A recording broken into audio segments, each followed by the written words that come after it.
तलवारों पे सरवार दिए, अंगरों में जिस्म जलाया है, तब जाके कहीं हमारे सिर पे ये केसरी रंग सजाया है।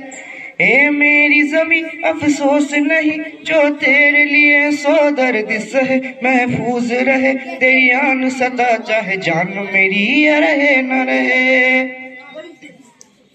ए मेरी ज़मी महबूब मेरी नस नस में तेरा इश्क बहे, पी कान परे कभी रंग तेरा जब मुंह से निकल के खून कहे।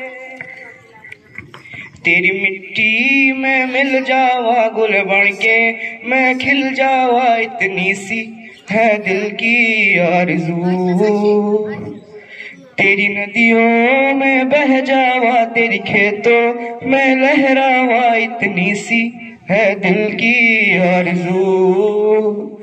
सांसों से भरे खलियान मेरे जहाँ झूम के भंगड़ा पा न सका, आबाद रहे ओ गाँव मेरा जहाँ लौट के वापस जा न सका। ओ वतना रे मेरी वतना रे, तेरा मेरा प्यार निराला था, कुर्बान हुआ तेरी असमत पे मैं कितना नसीबों वाला था। तेरी मिट्टी में मिल जावा गुल बन के, मैं खिल जावा इतनी सी है दिल की आरज़ू। तेरी नदियों में बह जावा, तेरी खेतों में लहरावा इतनी सी है दिल की आरज़ू। ओ ओ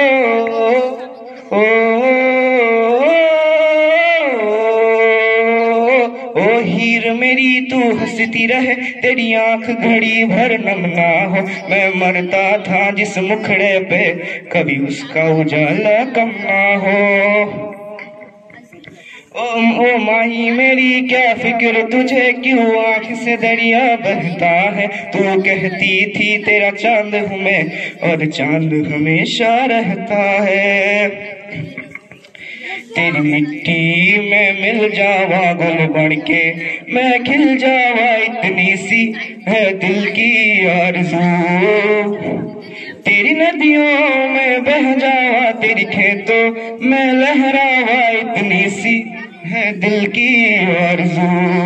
अस्सलामु आलैकुम। আজকের দিনটি আরও বেশি গুরুত্বপূর্ণ হয়ে উঠল হেড স্যারের ভাষণের মধ্যে দিয়ে। তিনি খুবই মূল্যবান ভাষণ উপস্থাপন করলেন ছাত্রদের সামনে। তারা যারা বর্তমানে আছে, ভবিষ্যতে যে কোনো কর্মক্ষেত্রে যদি যায়, তারা যেন সংবিধানের প্রতিটি পদক্ষেপ পুঙ্খানুপুঙ্খ মেনে চলে।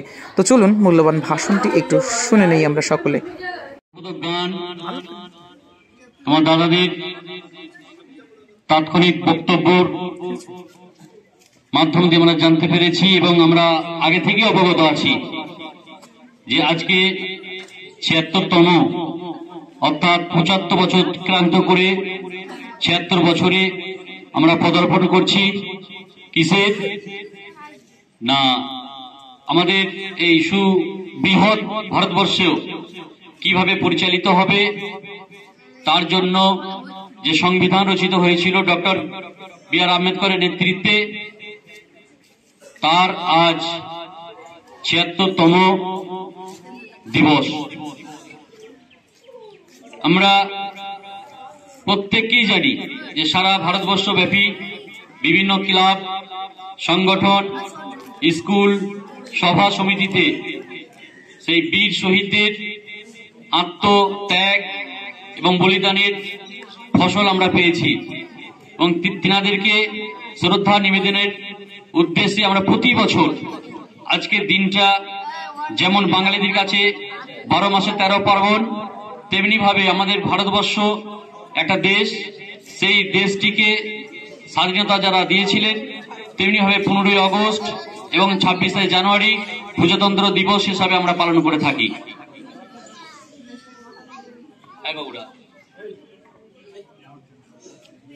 আমাদেরকে বুঝতে হবে এই দিনের গুরুত্ব কি, কেনই বা আমরা পালন করে থাকি।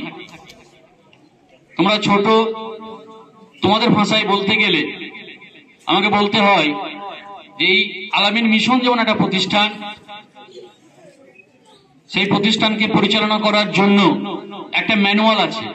তোমাদেরকে সুন্দরভাবে মিশনের রুলস রেগুলেশন মানার জন্য একটা ডায়েরি আছে, এবং ডায়েরিতে দেখবে সারা দিনের কি সময়সূচি, সেটা নির্দেশ করে আমরা কিভাবে আমরা ছাত্র জীবন কাটাবো।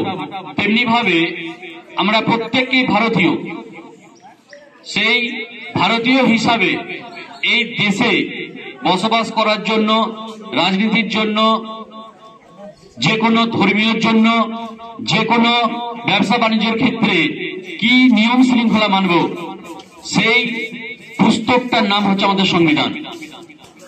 অতএব আমাদের প্রত্যেককেই সেই সংবিধানের গুরুত্ব মাহাত্ম্য জানতে হবে। সেই সংবিধানটা শুধু সংবিধান শুধু আমরা নামে শুনছি সেটা নয়, সেটা ভারতবর্ষের গণ্যমান্য ব্যক্তিদের দ্বারা রচিত হয়েছিল। আমরা প্রত্যেকেই জানি প্রায় 3 বছর টাইম লেগেছিল, এবং বিভিন্ন গণপরিষদের মধ্য দিয়ে সেটা বারবার মডিফাই হয়েছিল। তারপরে আমরা সেই একটা পূর্ণাঙ্গ সংবিধান পেয়েছি, যে সংবিধানটা সারা পৃথিবীর বৃহত্তম সংবিধান। আমরা 1947 খ্রিস্টাব্দে 15ই আগস্ট স্বাধীনতা পেলাম। তারপরে কিভাবে দেশ পরিচালনা হবে সেটা নিয়ে সেই সময়কালে তৎকালীন শিক্ষাবিদ, রাজনীতিবিদ, দেশপ্রেমী প্রত্যেককেই বৈঠকে বসলেন। প্রায় 200-র অধিক সভা বসেছিল, এবং লাস্ট সবার মধ্য দিয়ে ডক্টর বি.আর. আম্বেদকরের নেতৃত্বে সেটা পূর্ণাঙ্গ একটা রূপ পায়, এবং সেই সংবিধানকে আমরা আজকে মর্যাদা দিচ্ছি কিনা ত্রিরঙ্গনা পতাকার সামনে আমরা অঙ্গীকার করব। প্রত্যেকে তোমরা আজকে ছোট, যখন বড় হবে তোমরা বিভিন্ন প্রশাসনিক দপ্তরে যখন যাবে সেই সংবিধানের যেন মর্যাদা দেবে, সেখানে কোন রকম জাতি, ধর্ম, বর্ণ যেন স্থান না পায়, প্রত্যেকে যেন সঠিক জাস্টিস পায়। এই বলে তোমাদেরকে আগামী দিনের সুন্দর ভারতবর্ষ গড়ার অঙ্গীকার নিয়ে আজকের আমাদের এই 76তম প্রজাতন্ত্র দিবসের দিনের শুভ সকালে আমরা প্রত্যেককে প্রতিজ্ঞাবদ্ধ হব। আমরা যখন দেশের বিভিন্ন প্রশাসনিক দপ্তরে যাব, আমার একটাই কথা, তোমাদের দ্বারা যেন প্রত্যেকে সঠিক জাস্টিস পায়। এই বলে আমার ক্ষুদ্র বক্তব্য শেষ করছি। আসসালামু আলাইকুম। সুন্দর বক্তব্য দেওয়ার জন্য এরপর আমি শিক্ষক মহাশয়দের মধ্যে থেকে বলবো, যদি কেউ কিছু বলতে চান তাহলে আজকের দিনের সম্পর্কে বলতে পারেন। আজকের দিনের গুরুত্ব সম্পর্কে আমাকে কিছু বলতে দেওয়া হলো, যদিও মাইকে কথা বলতে ইতস্তত বোধ হয়, তবুও কাঁপা কাঁপা হাতে কিছু কথা উপস্থাপন করলাম আজকের দিনের গুরুত্ব সম্পর্কে।